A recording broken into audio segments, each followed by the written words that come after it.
Hi hello. இன்றைக்கி டேஸ்டியாக குயிக்காக சிம்பிளாக ஒரு சிக்கன் கிரேவி பண்ண போகிறேன். இதுக்கு தேவையான பொருட்கள்லாம் நான் கொடுத்துருக்கேன். மசாலா பொடி என்னென்னு பார்த்தீங்கன்னா, மஞ்சள் பொடி, வத்தல் பொடி, பெருஞ்சீரக பொடி, மல்லிப்பொடி, அதுக்கப்புறமாட்டு பட்டை, கிராம்பு, ஏலக்காய், இஞ்சி, கூடவே ஒரு பச்சை மிளகாய் சேர்த்து மிக்சியில் அடிச்சுக்கோங்க. இந்த கொடுத்துருக்கிற சேனக்கிழங்க ஒரு விசில் போட்டு குக்கரில் வேக வச்சு எடுத்துக்கோங்க.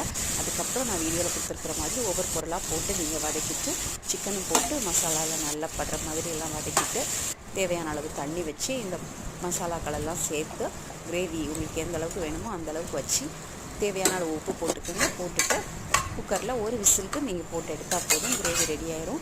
ரொம்ப டேஸ்ட்டாக இருக்கும். முக்கியமாக நான் எந்த மசாலாவும் நான் வெளியில் கடையில் வாங்குறது சேர்க்க மாட்டேன்.